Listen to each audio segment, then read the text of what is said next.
station. So this is where I come to dock the boat, obviously because we got a nice, really good clear view down the ship side, so you can be super accurate when you're backing in or pulling into Leamington. So we have 2 pods on the boat. So most conventional ships, you'll have like propeller and a shaft and a rudder, like the G models like that. But this one, everything's like incorporated into one thing, so I can essentially steer these pods 360 degrees, so I can direct my thrust wherever I want. Over here, you got your bow thrusters. So we have 2 bow thrusters, and combined, those have the same amount of horsepower as one engine. So they have like a ton of power. Like, it's awesome. It's like a sports car, this thing. This is always a crowd favorite. Oh. Everybody likes the windshield wipers. You get some good smiles. You don't smile, you're a psychopath. You're gonna see no psychopaths here. Over here, this is our apparent wind gauge. So this is one of my, although it like doesn't look like much, this is like super important when I'm docking the ship.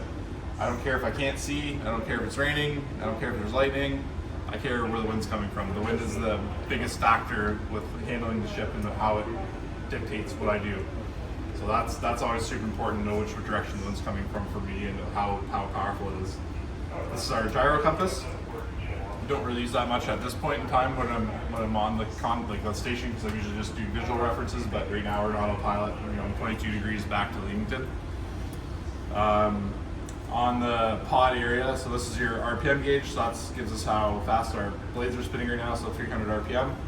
The engine's already at about 1,000 RPM, so we run a reduction gear on the engines. And that's your pod indicator in like real time. So even though I take the pod and I put it 90 degrees, it takes a little while. It's a big hydraulic unit, it's gotta take some time to turn. And then you got your VHF radio, you got your whistle, and Mason, don't touch it.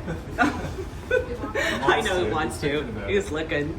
I had some kids convinced that it launched missiles last time, so. And then this is just a repeater screen, so the radar on the port side there, on the left center, that's just kind of feeding off here. So we can switch that from electronic charts to the radar. And so once we get in closer to Leamington, I'll put it on electronic charts. But if it was like foggy out or I couldn't see, I just use the radar myself, and I can get the boat into the harbor without looking out the window. What are all the dots on the screen? This right here, like a lot of this stuff's clutter that you can weed out. So right here you got your gain, your C, and then rain. So if there's like a rain cloud, I'll pick up the rain cloud. I won't be able to see through it, so you can actually tune it out. And then your C mode, if you're, say it's like quite wavy out, you'll pick up the tops of waves, and you'll get like a lot of clutter with like static.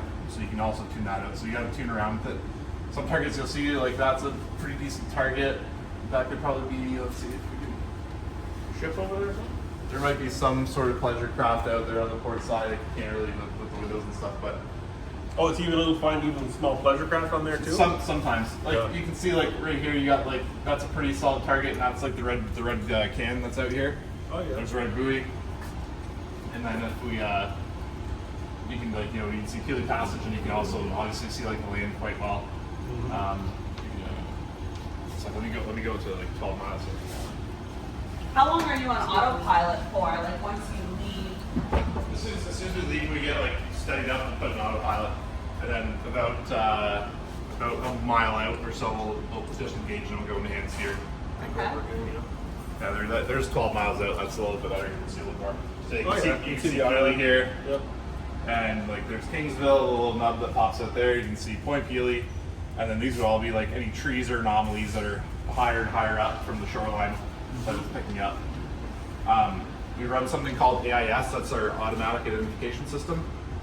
And every boat over 300 tons has this. And it's essentially just like a beacon. It uses radio waves, lets you know like what the boat is, what speed you're going. It'll even give you like a vector to say like, oh, you're going on a collision course with another boat. Just like airplanes have, the same thing. It just kind of tells you all about the vessel.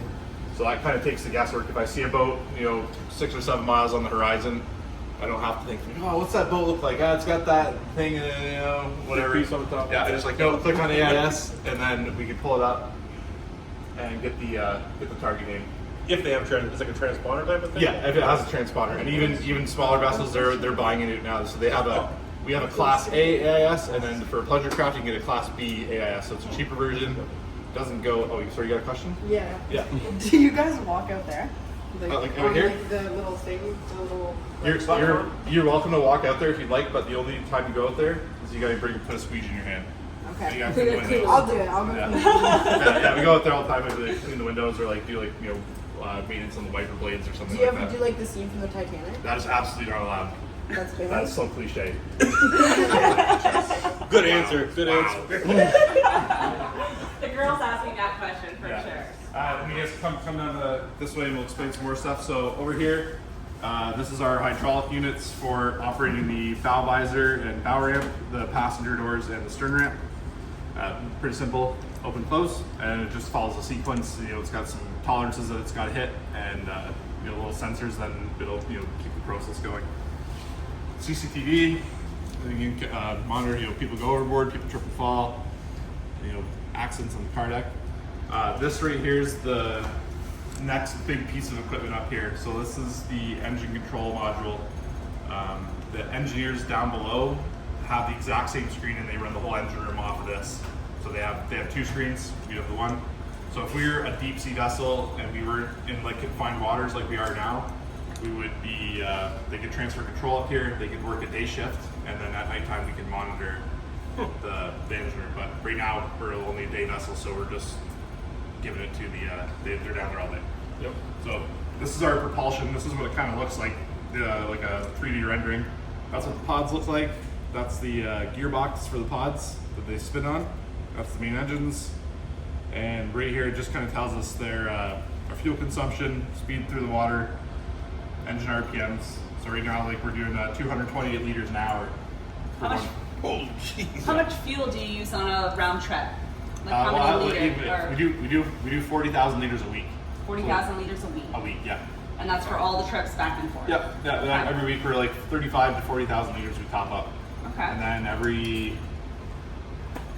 3 weeks or so we do 3,000 liters of DEF. Urea. DEF fluid? Yeah, because we have like. This ship has the DEF system too? Yeah, we essentially have a DEF system on here with like an exhaust gas. Oh, jeez. I didn't realize the ships had that too. Yeah. This our main engines. Look at that. Yeah, so this right here gets like all your temperatures, which is everything is temperature oriented. And now the engines have sensors everywhere, just like you would on your car. So it will tell us anything that's wrong if you have like a different, pressure for each cylinder or right here. Geez. So you go down to the cylinders. So if like cylinder pressures, you got your turbo RPMs, your inlet, outlet exhaust temperatures, your inlet and outlet cooling. Yeah, everything's got a sensor on it now. It tells you everything all the time. There's just tons of stuff. This is our power management system.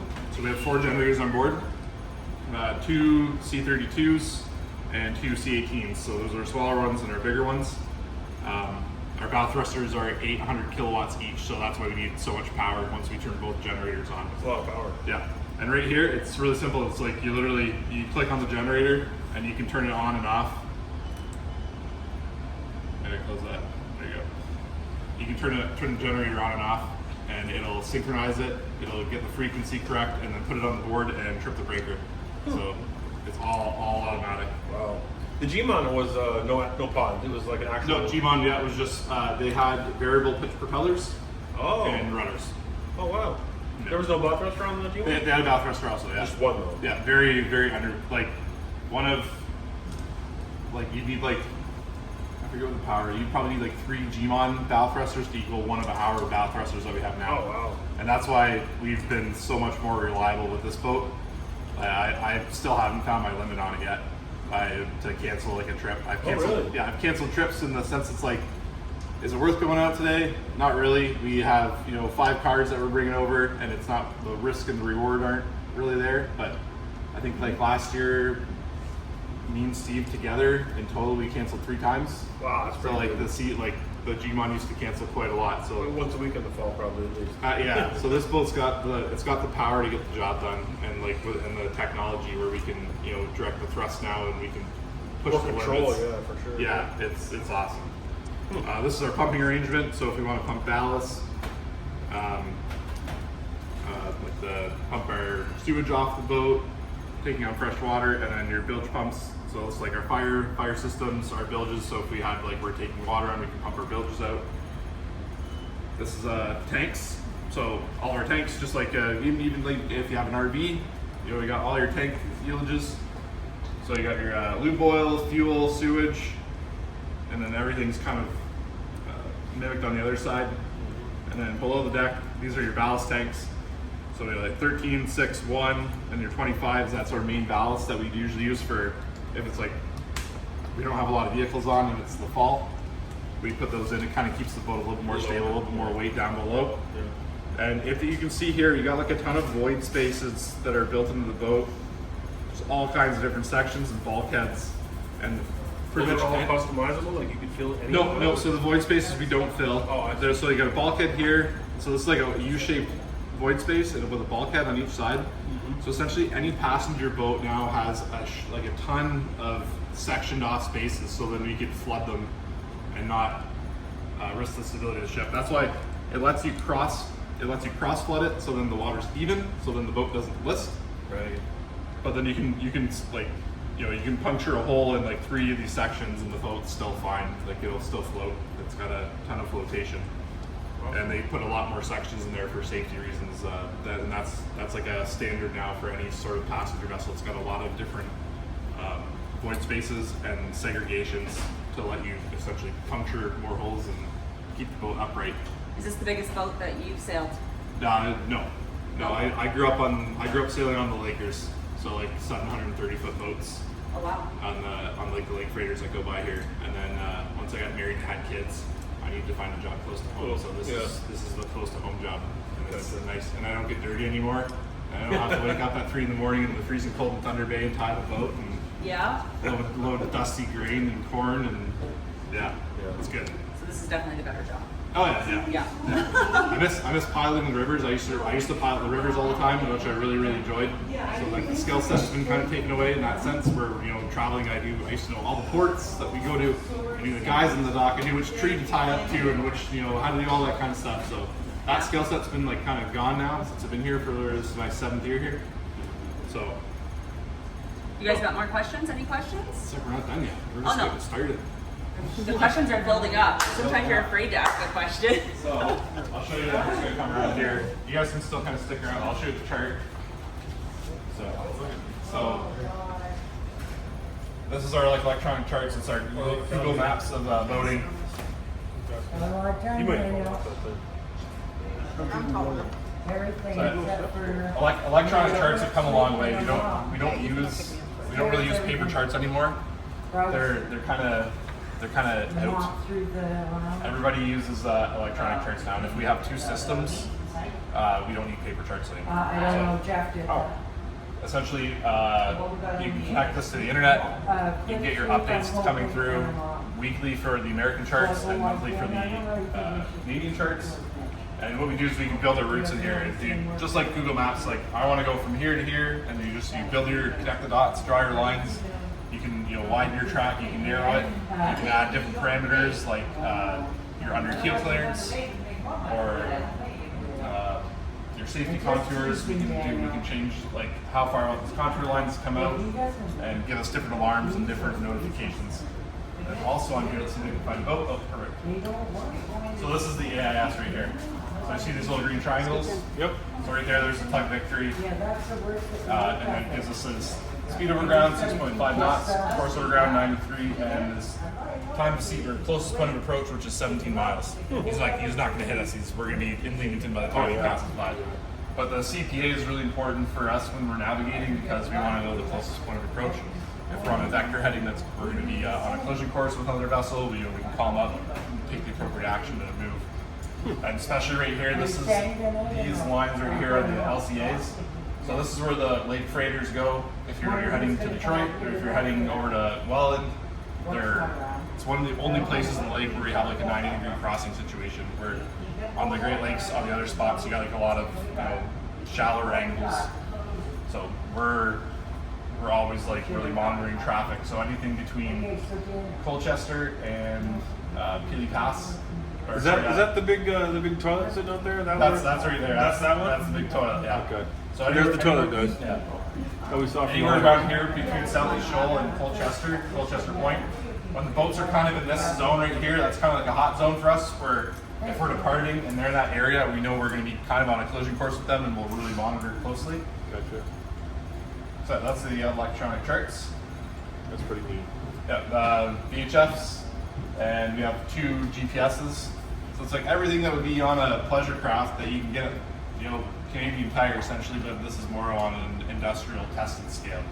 But it's all pretty basic stuff. That's our whistle timer. You got your depth sounder. So right now we got 7.7 meters underneath the keel. It's not a very deep lake. No, it's not. No. And then over What's the here, deepest it gets going across? Like 30 feet? 8 meters. Underneath That's the it. bottom of the boat. Yeah, it's not bad. And this is like the last kind of part of the boat. Like from the bottom, that's under, This is kind of under, our safety and fire area. or so like 7 meters. All of us on the boat are trained in firefighting. We have 10 suits on board. Like a big thing that we've been talking about nowadays are the electric vehicles. If you have an electric vehicle fire on board, so we I have just like, heard BC banned them on the BC ferries. yeah, it's getting. Well, I understand the danger of it, you know. Yeah, so we have like a fire blanket that we can put on vehicles, and then we have this right here. This is like a drencher system. So it's just like a big sprinkler system. We can open the valves and we can pick a section on the deck if we want to hit it. Yes. Why is it beeping on that one? That right here, that's a section valve that's malfunctioning. It's fine, it still works, but it needs to be fixed. But yeah, that's essentially on the sprinkler system. So this would be like the sprinkler, these sprinkler heads right here. So for this system, it's got section valves, so you can block certain areas off. So you can say like, oh, we just want to put the pressure here in this area, and then it gets you the most amount of water. Right. And then yeah, so the drencher system, you have your 3 valves, so aft, mid, and forward. And then over here, you just open up the valves, start the pumps, and you can essentially just rain on the deck like crazy. Sorry, go ahead. Did you ask about the EV cars? Like, has there been Yeah. talks? Yeah, no, as far as we're doing right now, we're still taking EV cars. There's been no bans on them or nothing like that. Because the Northern, they just released a notice like I was saying today. the BC ferries or something, wasn't it? Yeah. Got one of the ferries that are like by the Manitoulin Islands are denying. Oh, it's here in Ontario? Also like Yeah. Oh. The cheesy They're- one? Yeah, I think so. It was. I read the article. I thought it was Black Mountain. No, I think it was the EVs, like the Ontario. lithium batteries, are such a danger. Like on a Yeah, boat, this, big essentially, thing. if we have an EV car fire on board, we can't put it out. It will not go up. But we can push it off. Yeah. Open So, the yeah, door. no, seriously, I would if I had a vehicle fire on board. So the fire blankets work really well in essentially containing the fire, so keeping the smoke down, keeping the heat down. Because if I let that fire burn, like that thing could cut a hole in my deck, and it'll like drop in the engine room. But if we can keep it wet, keep it from spreading to other cars, and let it smolder, we probably have a good chance of getting the boat back on land, getting everybody off. Yeah. And and That's scary. then worrying about the cars later. Or if like, hey, if for some reason the car was on the back of the boat or something like that, like hop in somebody else's car to back it off and push it off into the Yeah, water. for sure. Right? Anything to get the boat back. Yep. These are the pneumatic doors, so the doors that you guys come up the stairs in. So this is where we control them, where we lock them out. So once we leave, so people can't go on the car deck because we don't want people there. Watertight doors. These are other partitions. So this is going through the engine room down here, where you got your engine control room, your generator room, and your main engines. And we can seal those off. I can just flick the switch, and then all 3 doors will close. Like Titanic. Yep. Emergency stops for ventilation, and then these are our magnetic door holds for like the crew access areas where the passengers can get through with like the keypad. Oh yeah. Cool. So This is There- a way more in depth tour this time. Yeah, that was Does it have way Steve- better. Was it Steve the other day? oh, Steve doesn't like to do tours. He's happy to receive us up here. Yeah. If we had questions, but Yeah. No, this was He's like old. really informative. Super awesome. he used to drive to the Allard before, didn't he? Me and Steve both drove the island. Yeah. Oh, you both did. Yeah. Oh, cool. Awesome. Can I get a picture? Oh well, no. So let's we'll do the whole tourist picture. So maybe we'll use your phone since you had it out the whole time. Oh yeah. You guys want to do a tourist picture? All right. A picture of us is over your